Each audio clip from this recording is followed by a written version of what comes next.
In every generation two Prose are born. Chosen to watch every episode of Buffy and tell you what they think about them.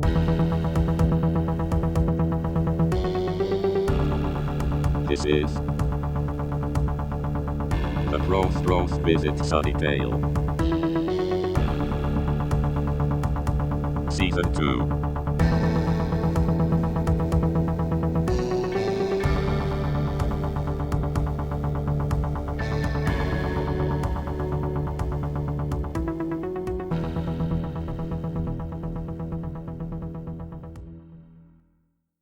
Hello and welcome to the Season 2 recap of the Prose Bros Visit Sunnydale. I am Eddie Cruz. And I am Jeff. And this week we are not doing a new episode, we are doing all of the old episodes we just did. So get ready to re-encounter all of your favorite tidbits from our show and Buffy.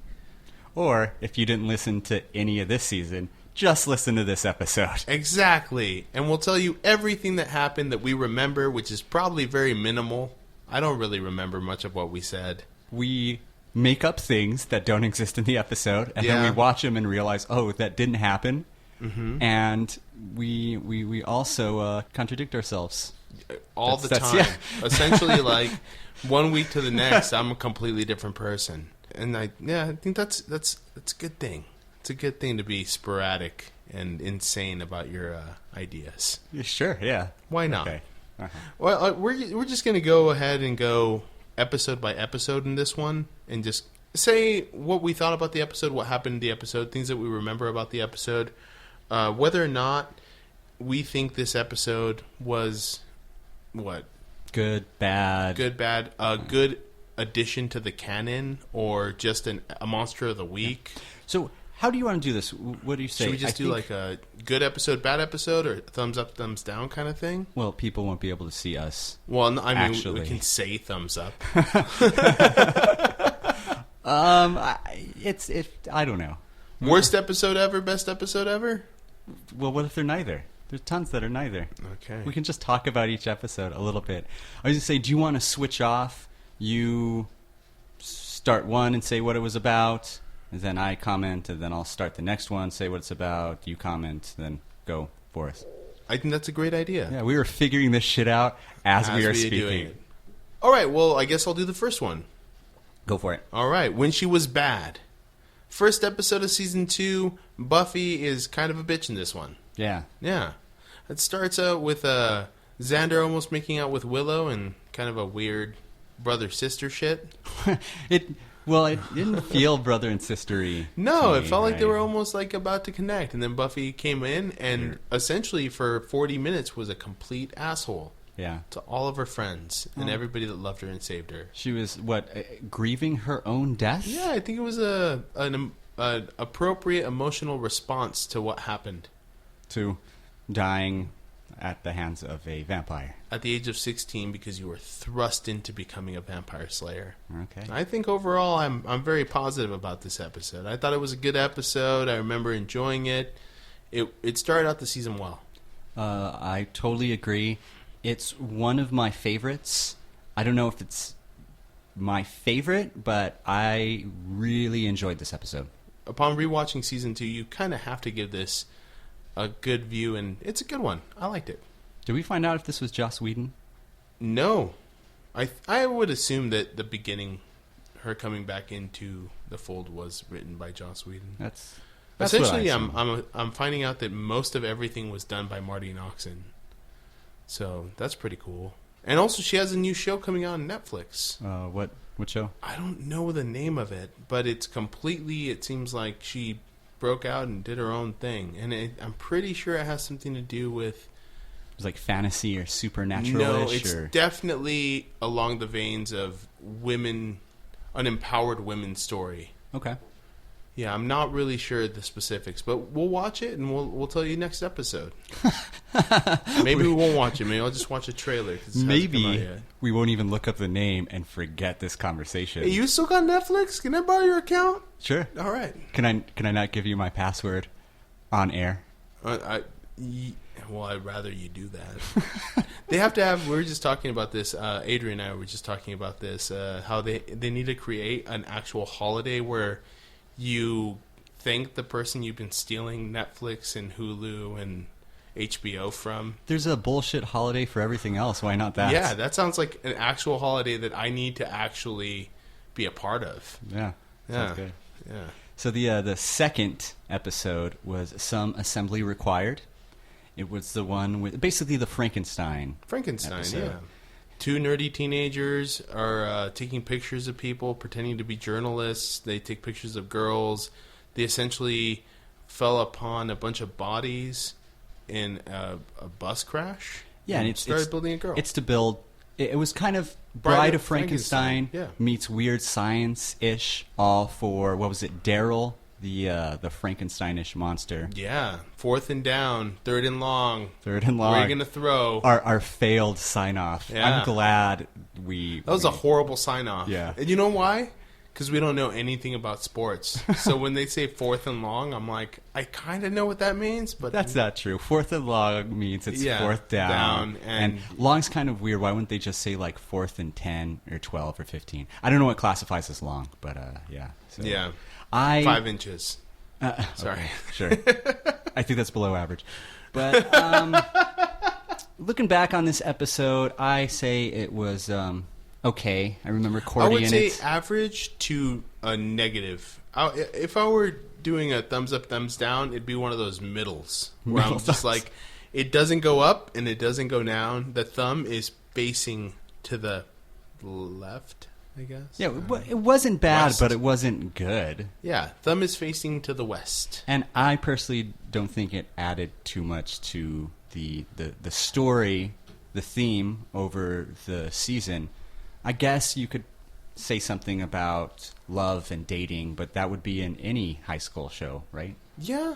Yeah, I think that was pretty much Monster of the Week that I wasn't too fond of. It has memorable moments, but it's not a great episode. Yeah. Episode 3, School Hard.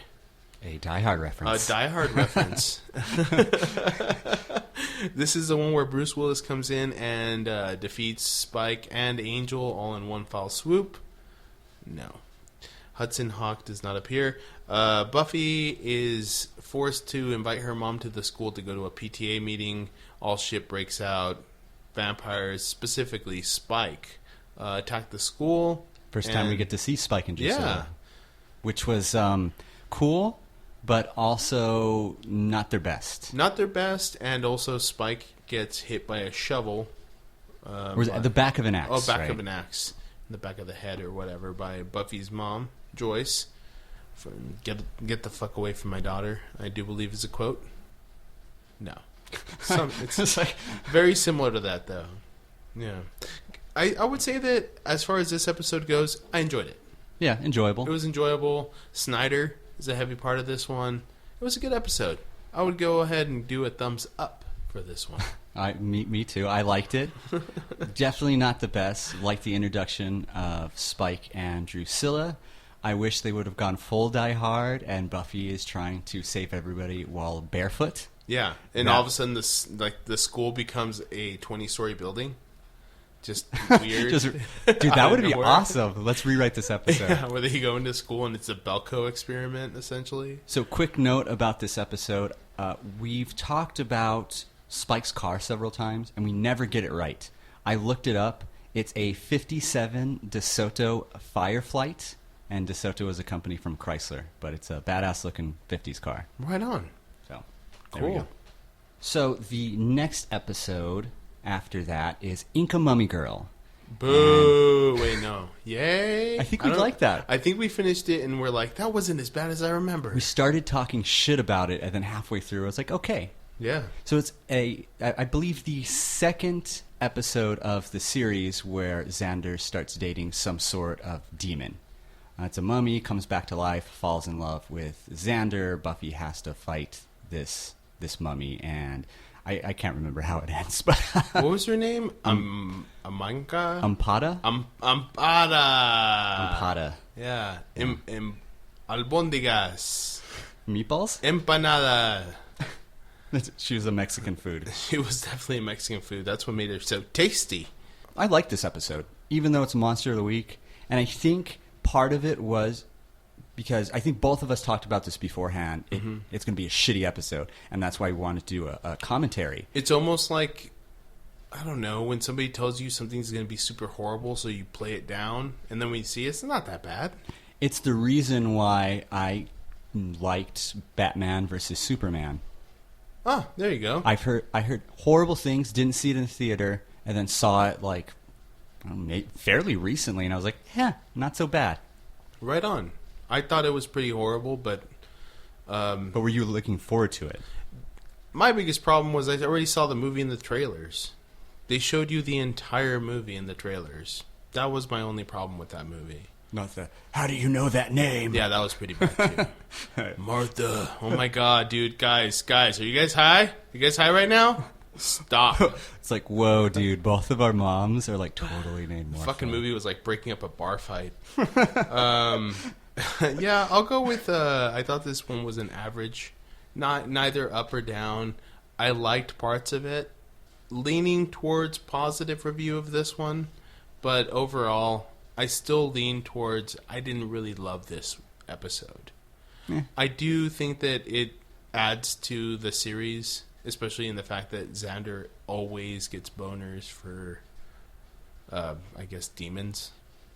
I don't know. It was good. But not that good. All right.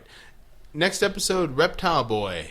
Frat boys try to molest teenagers. Yeah, picking up teenagers at the school, which is Yes. creepy, and taking them back to their frat house to sacrifice them, specifically Buffy and Cordy, to a big snake. Gigantic ass snake monster. Yeah. Big white snake. Wait, It was he an white? I average- thought he was like greenish. I think she was white. The white, it was a white snake. Yeah, white snake. Ah. Ow! It's just like the band. Okay. Yeah, it was essentially like they were all praying to a big white dick. Okay, here's a weird thing. It's the episode's Reptile Boy, and it's a snake. Is a snake a reptile? I didn't think so, but I don't know animals. Are snakes reptiles? Yes. Are they? Yes, right? Okay. I have no fucking idea. I thought snakes Because, like, were they're not mammals. amphibians? They are amphibians. I don't fucking know. I don't care. I do. It bothers me. All but right. not enough to ask. They're not mammals. They're reptiles or amphibians. Okay. Somebody please help us out if you are listening Or to this. don't. And you know. I already forgot about what we're talking about. Okay. Just kidding. Yeah. So I liked this episode. It was one of my favorite Monster of the Week episodes. It was pretty good. I think that episode was it was nice. As far as a self-contained episode, it had a really good story. It was resolved at the end. It had funny moments. Xander is involved in a good way that's separate from everybody. I liked it. Yeah, he gets hazed by the fraternity. Yeah, definitely a positive episode. I give it a thumbs up. Another dating-themed episode. Yeah, absolutely dating themed. Also, another episode that kind of involves like just men being horrible. Yeah, Yeah, because men are. yeah, they are. So the next episode we saw was Halloween. Great episode. Yeah, and Awesome episode. I don't know about you, but I don't even want to consider these Monster of the Week episodes. I don't know what a good term or phrase, but I like to call them like global spells, where the whole paradigm of the show gets switched. Like everything is different to the point where Buffy's not even a slayer. And also, I mean, the implications of this episode continue on throughout the season and the series. So it's not just a self-contained Monster of the Week the way, Inca Mummy Girl was or anything like that. It really does add to the whole season.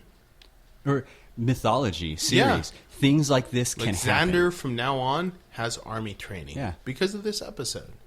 So basically everybody turns into their own costumes because of a spell from Ethan Rain, one of Giles' old compadres. There you go. I don't know why I used the term compadre, but I did. Compadre. So one of my favorite episodes, I say top 10 in Buffy, period, for me. Yeah, good stuff. Next episode, episode 7, Lie to Me. This is a Ward episode, right? Ford. The Billy Ford. Ford episode. The Ford Mustang episode. No. The episode where her friend comes back to stalk her in her new town and pretends he's in school, joins all the classes, and he wants to become a vampire. In order to become a vampire, in order to I guess avoid dying from cancer. Yeah. Was it cancer or brain tumor? Something like that. Well, I guess that's the same thing, right? Yeah, I mean... He's like, brain tumors are liquefying my brain. Yeah. It hurts so much, bro. This one felt a very Interview with a Vampire. There's there was moments. Definitely they made fun of that. That was a very meta-ish thing going on there. I think they took that stigma head on in this episode. Yeah. The funniest part was probably Angel saying they don't even know how vampires dress, and there's some vampire guy that looks exactly like him standing right behind him. Or a human pretending to be a vampire there dressed like him. I could do without this one, personally. It kind of sucked. I remember it being better the first time I watched it. I don't really think it adds too much to the landscape of Buffy or this season, but at the same time, it is better than a lot of the other Monster of the Weeks that we saw, or Plotline of the Weeks. Well, towards the end, killed by death. Before What's My Line, this is probably the worst episode, and then past that, there's a couple in a row that fucking beat it. Yeah. This season really tapered off at the end into really a bad place, I think. It started out strong, and if they just cut it down, if this season wasn't 22 episodes, it would have been a solid season. Or just maybe done at least 21 episodes. I would have been fine with 21. Yeah. Just take out Killed by Death. Yeah.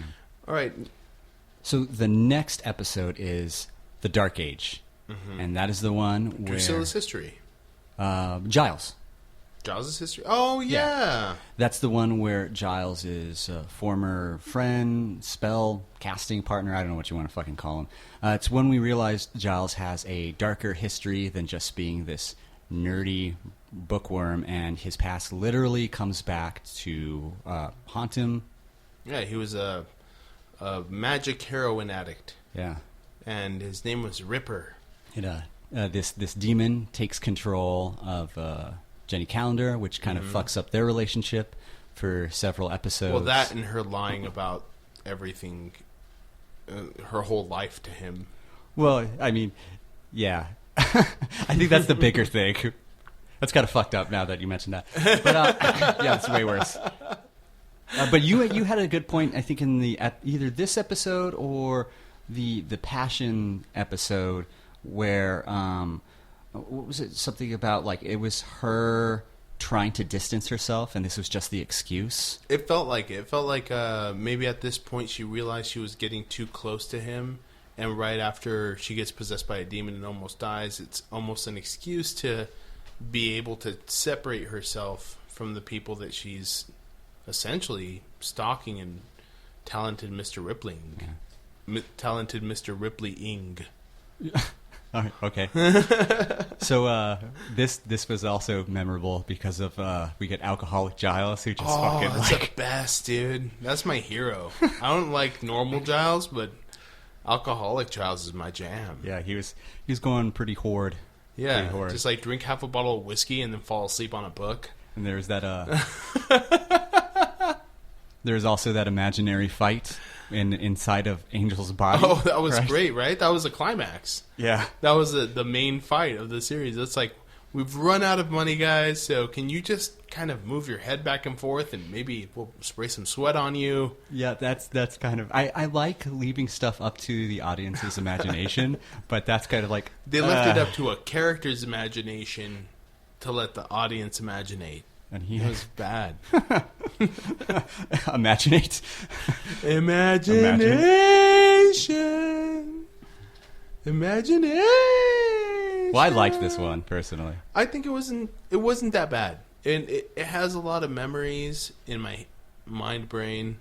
I really enjoyed the melty demon, and also it was just an overall good monster of the week. Damn, we need to find one where we actually disagree. I think we're not going to anymore, man. We are one. I don't. It's joking. Let's just move on here. We've talked about it so much that I think we've talked ourselves into agreeing and disagreeing about most episodes. Yeah. And plus, we switch opinions whenever we fucking feel like it. When they're black and white like this, it's really hard to agree or disagree. Like, these episodes are all either solid or shitty in season 2. It's pretty much there's no real medium. They really fall off the rails or they're good. It feels like the discrepancy between good and bad here in season 2 is bigger than in season 4, where it's like up to your own. Kind of like, well, did you like that or not? And you're like, oh, well, I didn't like that, I did like that. But either way, it did have a functionality in the show. This season had stuff that just didn't fucking matter. Yeah. Do you want to go over the next 2 like they're one? Because basically it is. Yeah, that sounds good. So What's My Line parts 1 and 2. We have the Assassins of Turok. Yeah, Turok? Something? I don't know. Turaka... The Turakan Assassin. You said Turakan, so I'm going to go the Assassins of Turok. Okay. It's just like that show, that game with the dinosaurs. Was that what that was called? Like, Turok? Like Doom, but... it was Doom with dinosaurs. I like that game as well. Yeah, People are like, what the fuck are these guys talking? What are these Horrible old game. men talking about? Old men need to die. So what do we get in this episode? We get a bunch of talk about how the Turakan Assassins are never going to relent. Yeah. They're never going to relent, Never. Jeff. They're never going to give up, Jeff. Nope. They're never going to stop. Until Just going they to do. keep on coming until part 2. Well, apparently there's... and apparently there's only like 3 or 4 of them. Yeah. We get the introduction of Kendra at the end of episode 1. Yeah, there's another Slayer. That was cool. That was cool. It progresses everything. It gives you a really bad accent. She just comes in and goes, I am the Vampire Slayer. It was I'm going to be glad when the season's over. And you don't ever hear me pretend to be Kendra again. Did you hear how many accents you did in the last episode? It was pretty amazing. I heard how many you cut out. I think if you would have heard them, you would have been okay with the parts I cut out. Every accent I do is a miracle. Every time I do an accent, an angel gets its wings. Yeah. Or an angel gets his soul. There we go. So this episode, I know they really hit home the fact that Buffy just wants to be a teenage girl. Mm-hmm. They hit it home so much so they could compare that to Kendra, who is like the Watcher's wet dream. That's my only shirt. And they're like, oh, well, apparently you're not a fashion buff like Buffy. Yeah. Yeah. It's your only shirt, apparently. Which was a lie. We'll find out later in the season. Well, she could buy shirts, right? But then it's not her only shirt. If she didn't say that, you quote that more than any other line. You love that. I just think it's stupid that she only has one shirt. Stupid, huh? Yeah, it's pretty fucking stupid. Stupid. So, did you like she these? She has Down syndrome. Sorry. That's too far. Did I like it? It was good. I think it was a solid 2-parter that should have been 1 episode. I felt like it was too long. Totally agree. It wasn't bad. The Turakan assassins were really shitty. And I think you need that storyline with the other Slayer and the assassins and everything that happens, but it wasn't done to my liking. I think it should have started with Kendra falling into the scene, right? Like, Kendra shows up, the first scene is her fighting her, and then bring on the Turakan assassins kind of thing. They beat them together. Although when you're watching week to week, that reveal that there's another Slayer, that's kind of cool. That was a good reveal. I guess maybe not enough for an entire episode. Yeah. So yeah, I say I agree totally. The next episode was Ted. Oh, God bless John Ritter, right? Yeah, John Ritter is a robot who is dating Joyce Summers, and seems too good to be true. Well, she doesn't know he's a robot at first. That would change the episode totally. She's like, yeah, I'm cool with it. He's a robot. Yeah. Buffy kills him when everybody thinks he's still a man and gets arrested, and we see the cops again in Sunnydale, which I enjoyed. But the biggest takeaway, John Ritter killed this episode. He really did. It was an affirmation as to John Ritter as a great actor. He did such a good job. Kind of stole the show. His little quirks while he was acting were just phenomenal. And I think this would have been a shitty episode done by someone else. Anybody else would have been awful. Imagine the character that played Whistler doing Ted. That'd be awful. Yeah, it'd be pretty bad. Like Ashton Kutcher. Yeah. Well, anything he does. Like, I just want to punk him for the rest of his life. I think that's called his career. Oh. Well, he made a lot of... I don't know why I'm going so hard at Ashton Kutcher. I really don't care. He's fine. He's a serviceable person in the world. Who, I really love this episode. Great episode. Good awesome episode. Definitely a thumbs up. 2 thumbs up on my hand. Malarkey. Totally malarkey. Complete and utter malarkey. All right, so the next episode, to make a bad turn, is Bad Eggs. Yeah. And it is a episode of, I guess, body snatching? The Body Snatchers episode. Yeah, just like the Some Assembly Required is the Frankenstein one. They have these, like, classic horror stories, monsters, creatures that they put. This is the Body Snatcher one, and it is it is rough. It is thought to be one of the worst episodes of the entire series. I disagree that it's the worst, but it is pretty bad. Yeah, I mean, I'm giving it a thumbs down. I do enjoy a lot of parts. Like, there's little things like the cowboy vampire that I liked about it. Gorch Brothers. Yeah, that long stare they have whenever they put one of these creatures on your back. I like that. Isn't that Angelus? Isn't it Angelus? Why is he making out with the Slayer? So, yeah, but that's not enough to fill a fucking episode. It really sucks. Or is it, if they would have done that the whole time? Actually, that would have been awesome. Yeah. And the fact that at the end of that you realize that the entire foundation of the school is laying upon a dead monster is pretty funny to me. I wonder what that's like to dig into. Like dead monster remains. You think it's kind of like an earthworm where it's kind of like filled with dirt? How long does it decay or take to decay? I don't know. These are all questions. Will it turn into oil? It's definitely decayed by the Go Fish episode. Yeah, and by season 7, it's a gigantic cavern. Well, they had moved. Did they build that? No, they school? built the school on top of the old school. Okay.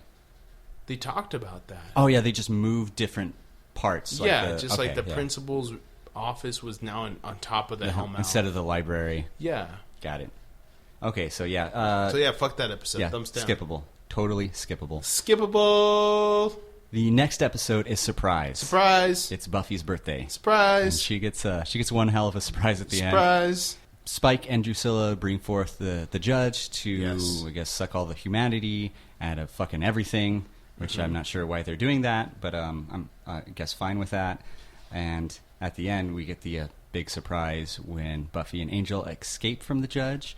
Buffy has sex for the first time, and then Angel has a heart attack by the end of the episode. We're not sure what's going on, but there's something... Yeah, not right with that. I think that was a good episode. I really enjoyed the way they killed the judge. I enjoyed the guy that played Luke Jr. comes back to play the judge. Well, in Innocence. So are we doing this as the... Oh, this is a beginning. Yes. So I'm super wrong about that. So at this episode, it was a good episode. Yeah. I remember this one being a little bit more forgetful than Innocence. Innocence had a little bit more. This feels like a part 1, part 2. Definitely. It is.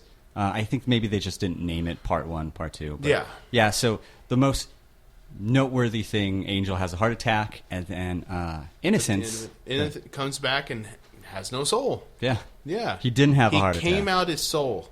Yeah. They're like, oh! And in this gigantic load of goop was carried his soul out of his body. It's probably not like that since he's a vampire. It's probably like dust, like when you kill him, just poof. Yeah, I'd agree with that. Okay. Can't believe I said that instead of you. It seems like an Eddie comment. Here's something to edit. Do you think he poofed on her chest? Or he poofed inside of her, dude. Come on. guess he could, right? Being dead is the ultimate birth control. Yeah, that well, is. I guess we find out that's not true in Angel. Yeah, but that was a mystical occurrence. thing, right? Yeah. I guess if we ever get to that, we'll have this conversation. Jesus. That sounds so far away. So far So yeah, this away. is where the judge gets taken down by a Xander idea. Yeah. Going to get a... no weapon forged. No weapon forged until 1990 or 1930. I don't know. When was the rocket launcher created? I would have no 1970s? idea. No, before then, right? I would assume before then, but like you don't really see it until Rambo, so... You know what this podcast proves? How little we actually know about the world. Oh, Animals, or army, or war, or modern inventions. I know very little about wombats. Like, I can't really picture a wombat when I say wombat. I think I had it, and then you said it, and I said it again, and it just disappeared. You start thinking about a bat. Yeah. Yeah. So, Innocence, great episode. Awesome episode. I would say top 10 for me. I don't know if that's true or not. Ever of the series? I don't know if that's true or not. I'm going to have to watch all the rest of them. It might be close. I don't feel it is, but... It's top 20 for sure. How about yeah, that? and the first time we see Evil Angel, it's pretty fucking awesome. That smirky It's great to get him motherfucker. back. Like, or not get him back, but not hate Angel. So Angel was really douchey when he was a good guy. Which is weird because we hate this soulless creature who's just a complete piece of shit. Whereas with the soul, he's just kind of a piece of shit, and we dislike him, and we hate him. I don't know. Either way, he's not very likable. So yeah, surprise. We'll count that as surprise and innocence. Sure. And we'll move on to phases. The Oz is a werewolf episode. The first time I actually start to like Oz in the show. Yeah. I liked him before that, but at the same time, I understand where you're coming from in the one-dimensional aspect of Oz. He wasn't very full. He had nothing wasn't really to do. fleshed out. He had nothing to offer. But now he does. A lot of hair. Yeah. This episode, aside from the douchey werewolf hunter hunting this werewolf. Pain. Yeah. I liked the little side story with Larry and Xander, and Larry being this chauvinist, but secretly he's overcompensating because he is homosexual. Yeah. Absolutely. And Xander helps him come out in the locker room. That was probably the coolest, I guess, twist of that episode. I also like the fact that it's one of those things where it's the first time that Oz will attack Willow, but it won't be the last. Ooh. Yeah, it's good. Good episode. I like them bringing the werewolves in. Yeah. And also you have to have werewolves, right? If you have vampires, you have werewolves. And I remember this also as being another episode where Angel shows up randomly to do nothing, just so you can know that Angel or Angelus. We say it so many different ways now, I'm actually getting confused. Angelus. Angelus. So, I liked it. Definitely a good episode. Good episode to me, too. Thumbs up. Was it Monster of the Week? We can say Monster of the Week, right? No? Or is it technically Monster of the Week if it changes the storyline? See, that's where we would have to, I guess, nitpick about what we mean by Monster of the Week. I kind of feel like it either means just a monster that doesn't deal with the big bad throughout the season. Okay. Or is it something that doesn't contribute to the season in the series? So is it something that's like can be left out? Or is it something that I feel more that it doesn't contribute to the overall boss fight? Okay. Kind of a sub boss. Doesn't add to the overall storyline. Yeah. Yeah, but at the same time, I wouldn't say that Monster of the Week means it's a bad episode, because you could technically say Hush was a Monster of the Week. Yeah. It's weird that when you say Monster of the Week, I feel like it's... Yeah, and everybody seems to think so, or at least I interpret it that way, that Monster of the Week usually means like, oh, it's a lesser episode. It's just a Monster of the Week, not something to get excited about. I've never really heard, and you make an amazing point that I never thought of, but nobody says like, oh, Hush, it's a Monster of the Week episode. Nobody fucking says that. Nobody says Once More with Feeling is a Monster of the Week episode. Yeah, definitely, and both of them are. Interesting. So, The next episode is Bewitched, Bothered, and Bewildered. And I'm proud of myself for not butchering that. Say it again. Oh, fuck no, dude. Okay. You get the once. I enjoyed doing this episode, but mostly because we went to that panel with Xander. Yeah. Yeah. If you haven't listened to this episode, go back and listen to it. Well, Nicholas Brendan. Well, yeah. So we had there was a panel at EPCon. But we'll be honest, with Nicholas Brendan. Yeah. It was episode 16, and it was a good episode, and I enjoyed doing that. Yeah, and I think for the most part, Xander-centric episodes are awesome. Particularly, usually among my favorite. And this one was like a love spell. He does a love spell to get back at Cordelia, who dumped him, and it goes wrong. And all the women in Sunnydale, including Jenny Calendar and Joyce Summers, want to jump his bones. Absolutely, man. It makes for a good episode. Yeah. You also find out that the Zan Man is pretty nice guy, pretty good guy. So, depending who you are. Like, I liked this episode because Cordy dumped him and then realized she really loved him. Oh, man, I forgot. That's something I want to talk about. Okay. So, I guess we'll move on to the next episode. But great episode. Loved it. Couldn't do without it. Do it. Next episode, Passions. Passions or Passion? Passion. Okay. Sorry. No, that was a question. That wasn't honest, like I wrote Passion right here. However, I'm kind of second-guessing myself. I wrote Passion as well. So we'll go with that. We'll go with Passion. The idea of passion. No, it has to be passion because there's that narration and they talk about passion. They don't talk about passions. I don't know if that's a dumb way to argue the point, but that makes total sense. Sure. They talk about the idea, the concept of passion. Even though, if you think about a couple of them, that's the concept of passions. Either way, I remember this being a good episode. Yeah, it's passion, obsession. It's essentially the idea of love. Angel, bad love. Angel showing that he still cares about Buffy, but it's now in a really fucked up way. Yeah, he wants to torment her. He now loves her like OJ loved Nicole. Oh, the joke's so old. That's still harsh. Well, I guess it just for me it doesn't really fit because he always beat her, and then he eventually killed her. So it's not the same thing in my opinion. Okay, it's not. It was I saw like an easy joke, and I plucked it out of the air. Yeah, that's fucking. That guy's a piece of shit. But this one's cool because we learn Jenny Calendar is some sort of gypsy with another name and has a basically fake life, has been lying to everybody the entire time. Absolutely, yeah. You find out Jenny Calendar is lying. Yeah. 365. Yeah. Yeah.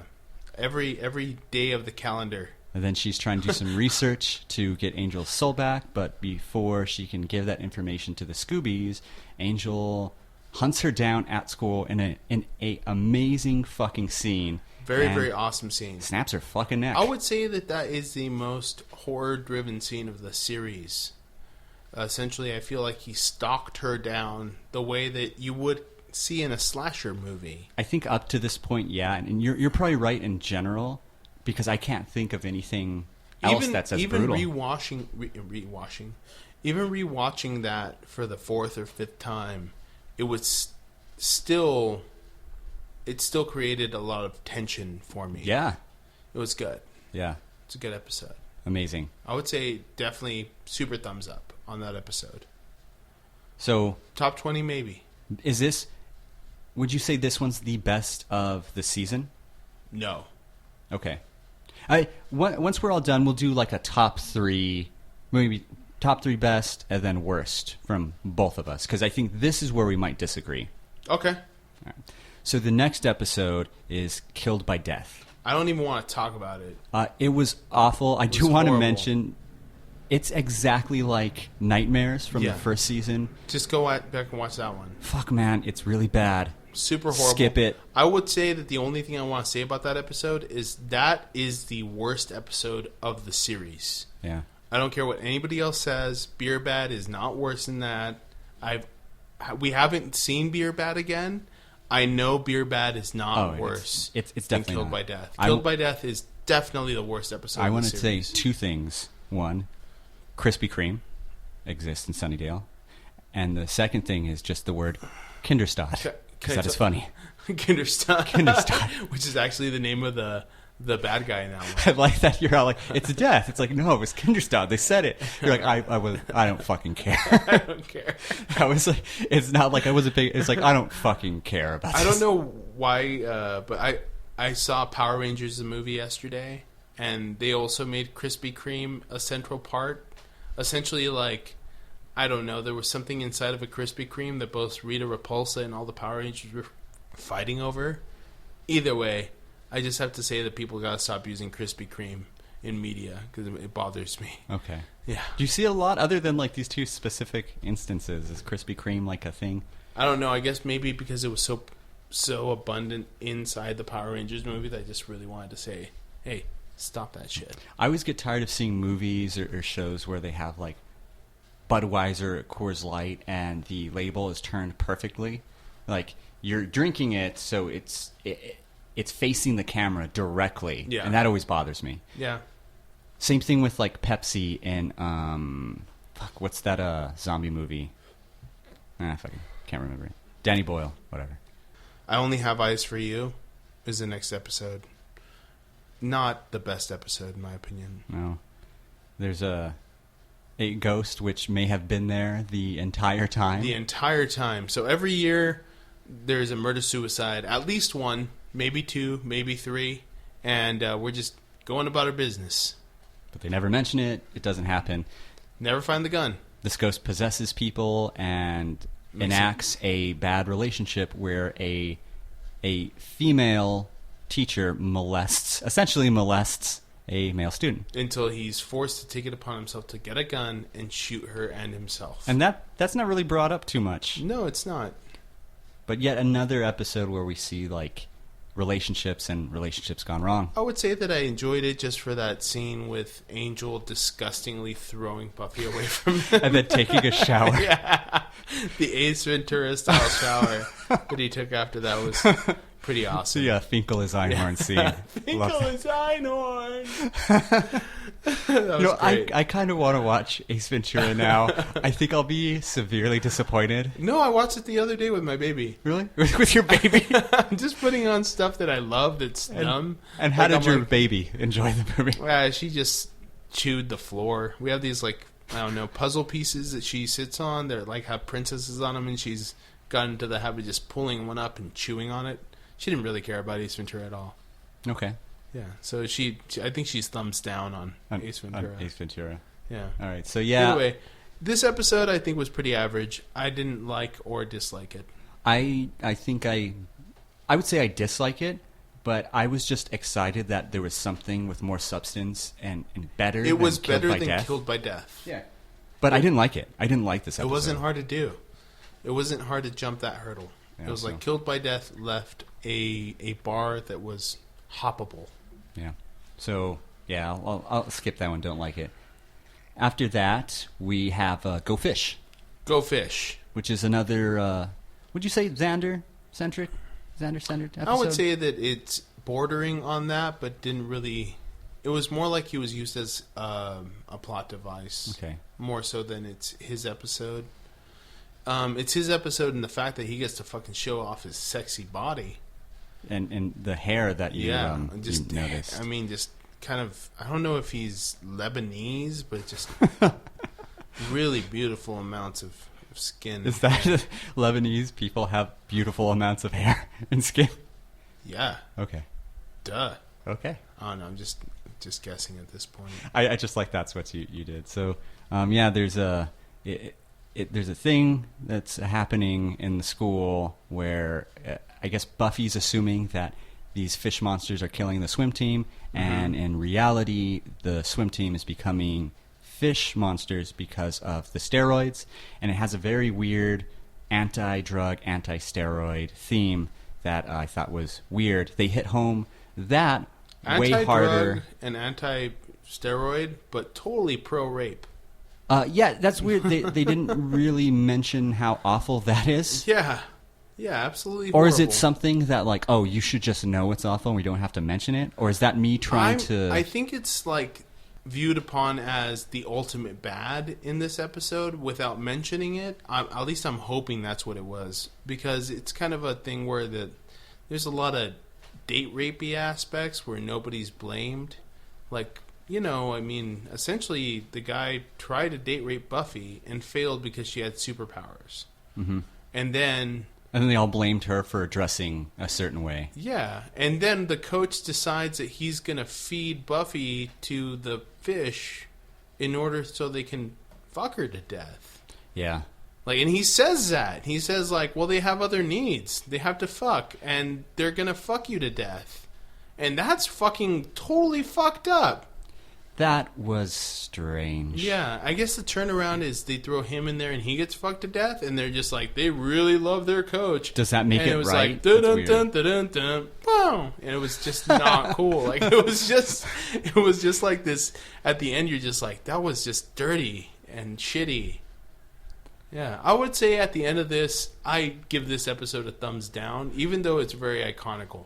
And Xander got naked. Fuck yeah. When thinking about this, before we watched it, I was like, yeah, this is a good episode. But talking about these themes and this, theme of rape and thinking about it, this is awful. It's a really fucking dark episode. Yeah, but they don't address these themes. And they don't address the darkness. It bothers me, and I don't like it anymore. They use a plot device. They use rape as a plot device and don't condemn it. Yeah, Next episode, Becoming, Part 1. I want to do these separately. Do you? Okay. Yeah, because I think they were two separate episodes. And the reason why I say that is because Becoming Part 1 isn't my favorite, but Becoming Part 2 is my favorite. Okay. Yeah, so Becoming Part 1, we essentially get the beginnings of the Kafala and Angel attempting to destroy the world, and also a lot of other shit. Yeah, and it builds an angel mythology. Yeah. Either whether for the purpose of his own show or just to round out the character in case he never comes back or something happens to it. And I think also Becoming Part 1 can't be one of my favorite episodes because of the shitty narration discrepancies. It starts out being narrated by Angel, ends with Whistler, neither really matter. Part 1 was kind of... It felt almost like maybe cutscenes from Part 2. They just pasted together a bunch of shit. That seems like a common theme with these two-parters, and surprise and innocence are the only ones that feel like maybe both episodes can stand on their own, which is funny because they both have individual names. Whenever you're this episode, what's my line? Part 1, Part 2. It's well, we had extra stuff to say, so we made 2 episodes when it should be 1.5. Yeah, I agree. I think that Becoming Part 1 was essentially all set up.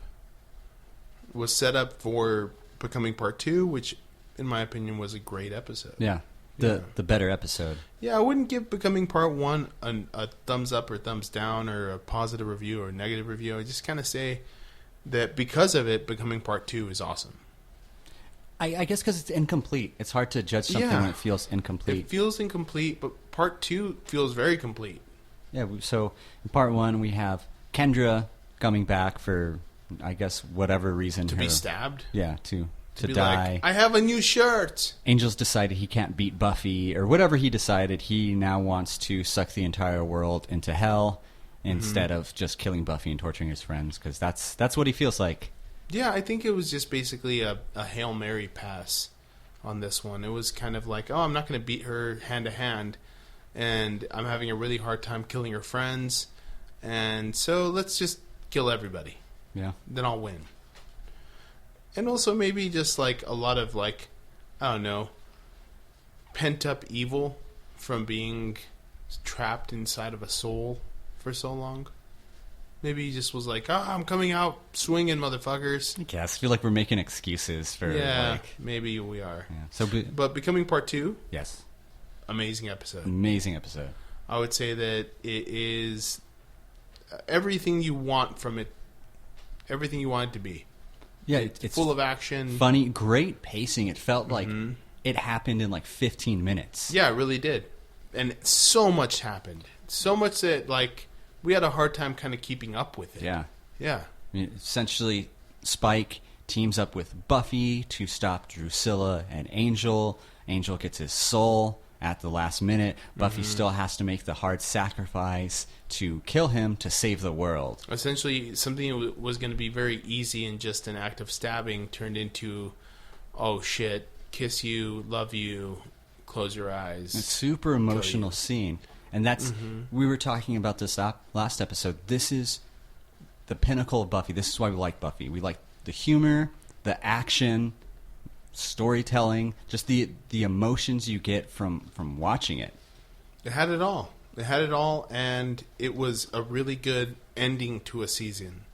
And that's something that I think really, really needs to happen every single time, right? Like, not just cliffhangers. If you want to watch cliffhangers and go watch those shows like Hannibal or Dexter, where at the end of the season it's just like, you gotta watch the first episode of the next season because this crazy cliffhanger happened. With Buffy, one of the things I respect about it most is it really ends seasons well. Each season could be the last season in a certain way. Yeah. And you could be okay with that. And the fact is that this episode... Except for maybe 4. Yeah, except for maybe 4. Yeah, Adam was kind of... That was definitely like, we're going to be back. We're not worried about being picked up again. I would say that this season ended well because of that. Yeah, definitely. I like this season a lot more than I liked season 1. I agree. I agree that the ending of this season, the episode fit.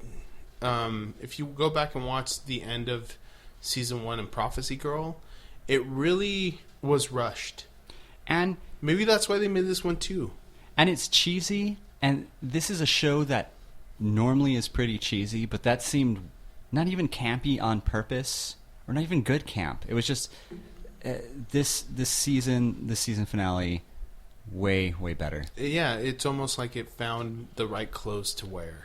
So do you want to talk about, like, I guess the overall theme of the season? I guess we do it briefly because it's pretty obvious. A lot of these episodes, I would say like Forlonged Love or Forsaken Love. Yeah, and a lot of these episodes, even going through them right now, have to deal with love and dating and everything that comes with it. Mm-hmm. I would say, like, I'm trying to just look down the list, but a vast majority, I mean, obviously not like something like Bad Eggs, but... I would say anything that really matters to the overall scope of the big bad has something to do with love. Or even some of the ones that don't, like Some Assembly Required, Inca Mummy Girl, I would say Reptile Boy. Yeah. Maybe Some not Assembly, Halloween, yeah. but... Some Assembly Required really, kind of in a lot of ways, if you think about it this way, I like it a lot more, would be just the longing to have somebody to be with. You know, in the sense that this guy turned into Frankenstein and has nobody to love. You know? Mm-hmm. He's longing for love, and that's really a metaphor for high school, right? Like being in high school and feeling super trying to find alone. somebody to connect with. Yeah. What did you think about the way Xander and Cordelia's really? I know the answer to this. I was like, oh, really? You know exactly. What do you think about the way that you can see? Well, I think Cordelia and Xander's love. Last season you were really hating on Xander, and I was like the Xander defender. Yeah. This it's because he was kind of a rapist. No, we've talked about that. Yeah. So this season, he still has feelings for Buffy, and that's fine at first, but then Cordelia, you really see her love for him, or whatever you want to call it, start to grow, and I feel like it's not reciprocated. I agree. And Cordelia is, to me, hilarious. She's like extremely good looking. She's everything that he should be wanting. So and she's right in front of him. She loves him. And he doesn't see that. He's this geek who keeps on like, oh, I wish girls liked me, and makes these comments. And when I first watched it when I was younger, I was like, oh, that's funny. That's Xander being Xander. And I was like, no, dude, you don't realize what you have in front of you. It's almost like watching High Fidelity when you're young and then watching it when you're old. Because like when you first watch High Fidelity, it's like, oh, that makes sense. Yeah, you're wondering if you settled for the wrong person. And then when you watch it when you're old, you're like, you're a total fucking idiot. You don't realize what's in front of you. Yeah. And yeah, I think that's just basically how we thought about it when we were younger. Just completely changes once we get old and realize what it is to be in a committed relationship. And the weird thing, too, about all this, when I was watching this when I was young, I was like, oh, Cordelia's such a bitch. And now I still kind of think she's a bitch, but I like her character so much more. Can I tell you something? I kind of feel like Xander's kind of an asshole. Well, he's a fucking dick. He's a piece of shit. there's this kind of... I mean, he goes up to a picnic table and tells the guy, like, hey, get the fuck out of here. But That's our picnic table. But is that okay? And this is why The picnic table thing? No, just Xander being a piece of shit. I'll put on my Xander Defender hat for a second. You have a lot of Defender hats. I have a lot of hats.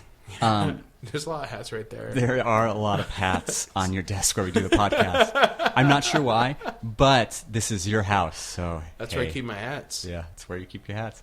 No, he's a high school teenage boy.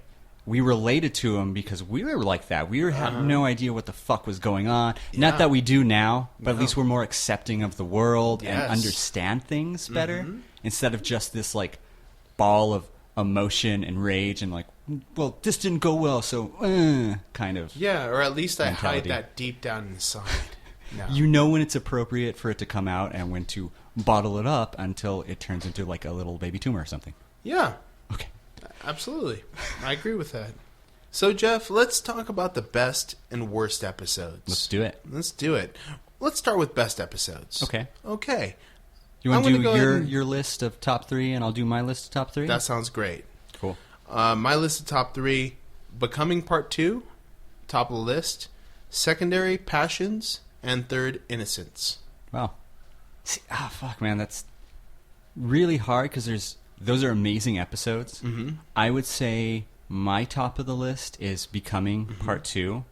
My second favorite was Halloween. Oh. And my third is either When She Was Bad or Passion. Damn. All right. Those are pretty even, but there's so many I loved. I loved Bewitched, Bothered, and Bewildered. I have some of these other ones, but I almost feel like I had to go with stuff that mattered to the storyline. That's how I felt. Except for Halloween. I just love that one. It was such a good episode. Amazing. I completely agree with you that it was a great episode. That would probably be fourth best for me. That would probably be fourth best for me.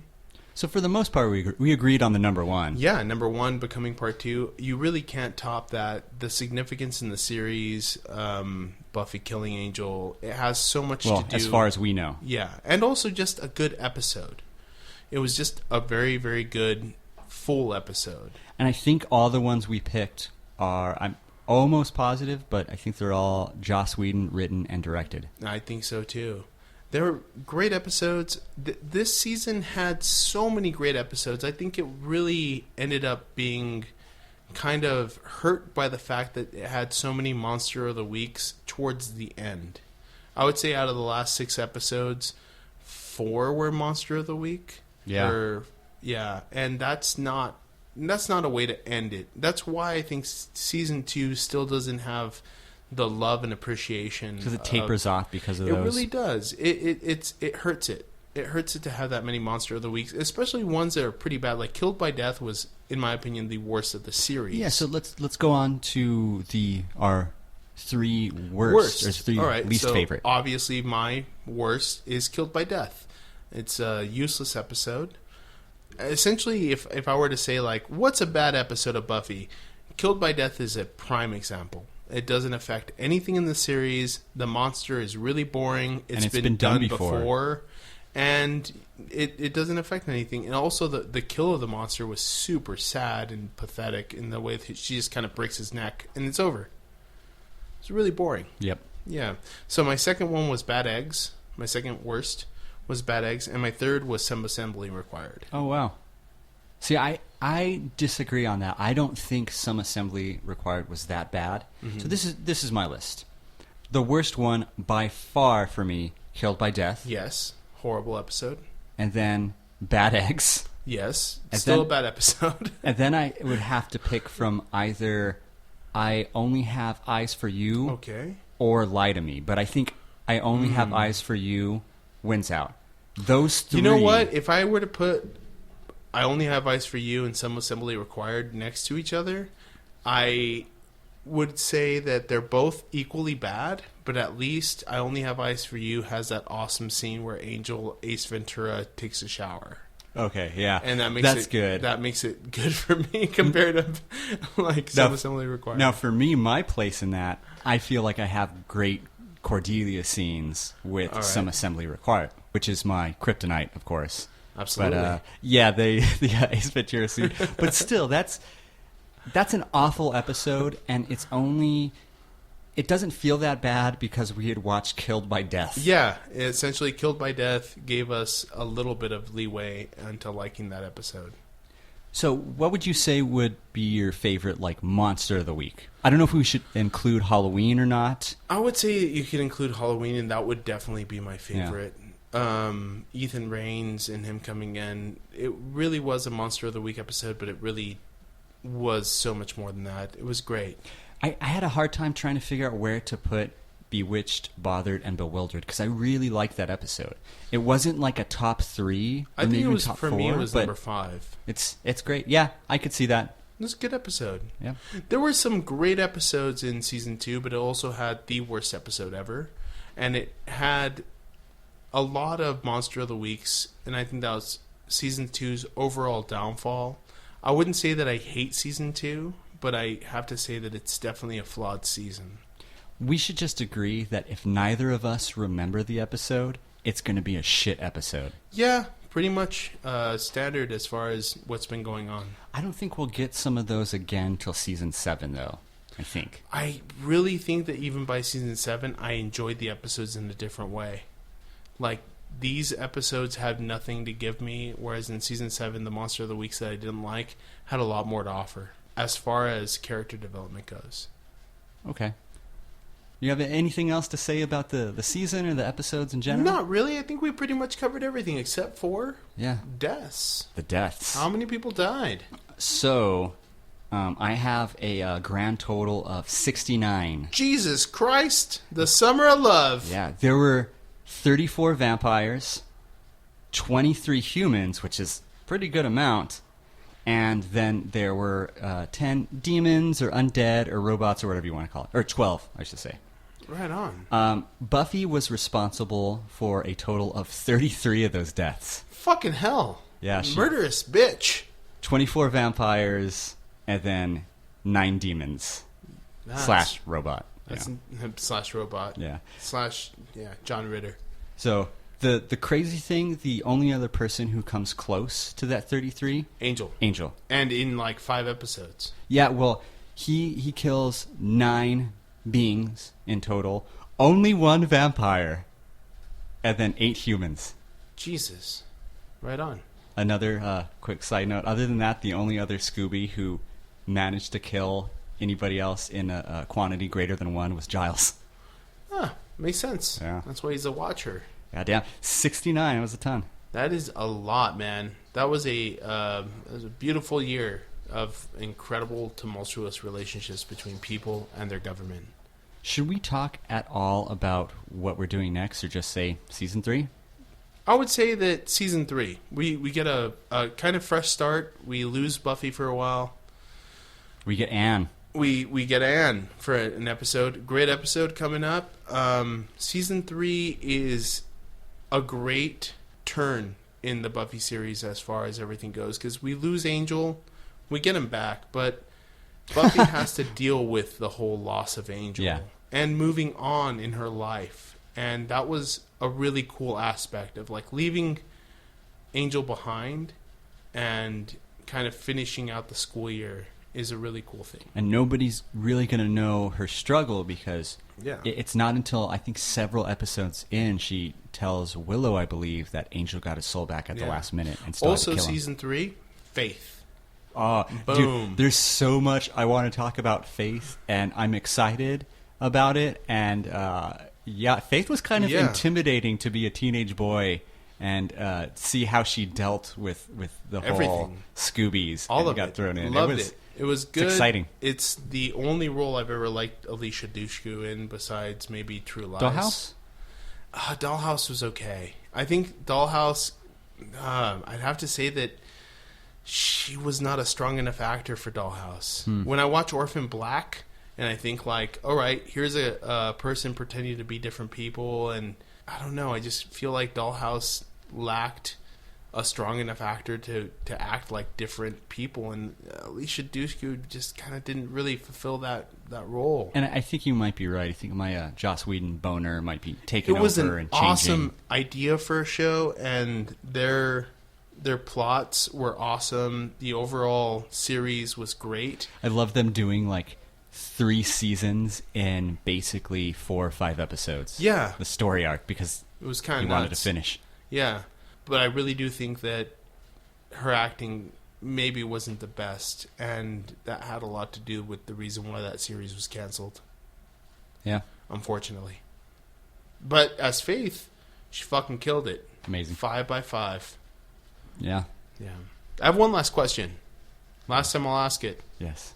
Do you want to get under the covers? Fuck yeah. Just to stay warm. Of course. Boom!